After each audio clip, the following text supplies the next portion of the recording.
At scaletrains.com, our models are continually evolving.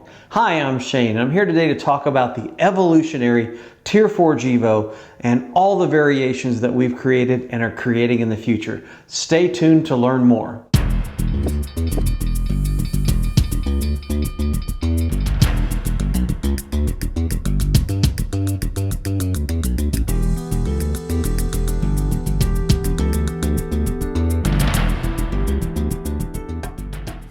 So what makes the Rivet Counter Tier 4 GEVo evolutionary?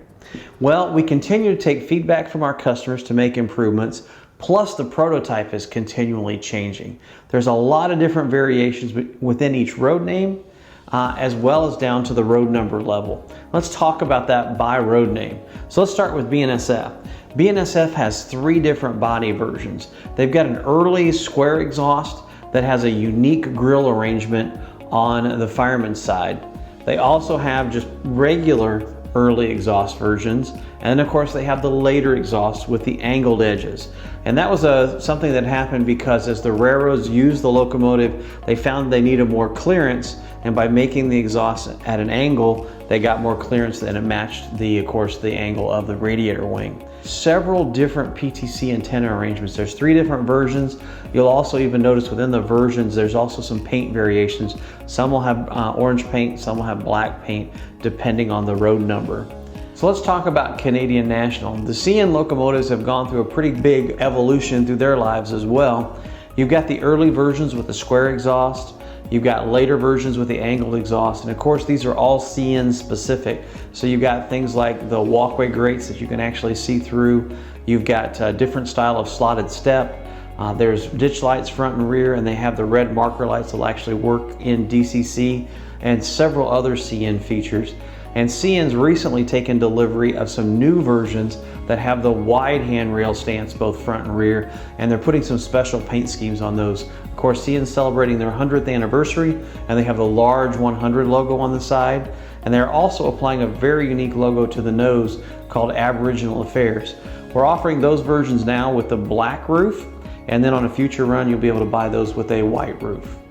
Of course, moving on to CSX, a couple of iterations there. You've got the kind of what I'll call the pre-PTC antenna array version. You've got the square exhaust on that one, and then also you've got the angled exhaust with the later PTC antenna arrays. And then of course we're doing the Spirit of Avena in that too, and proceeds from that locomotive help benefit the restoration of CNO 2716. You'll notice a gap on the table. That's for Kansas City Southern. We haven't received our samples as of yet, but we've also made more tooling changes for KCS. KCS requires a unique single grab on the nose, and so to make it prototypically accurate, we're making that change. If you go back in time, we also made tooling changes so the Navajo version would be accurate. Stepping on down the line, we've got Norfolk Southern. Norfolk Southern, all of those have the latest design with the angled exhaust cabinet, and of course the PTC antenna array on the front. And then the final iteration is Union Pacific. And of course UP, we're doing a couple of different variations. You've got the square engine cabinet, and then on the later versions they went to the angled cabinet, and that precipitated a move of the ACI plate. And because of that, we actually had to tool an entire new walkway to make that one accurate. So we've talked a lot about tooling changes, and let's talk quickly about feedback. One of the things that we heard early on was our orange on the BNSF may have been a little bit too dark. And BNSF actually supplied us with paint chips. So we've changed that shade just slightly, and it's more accurate for BNSF.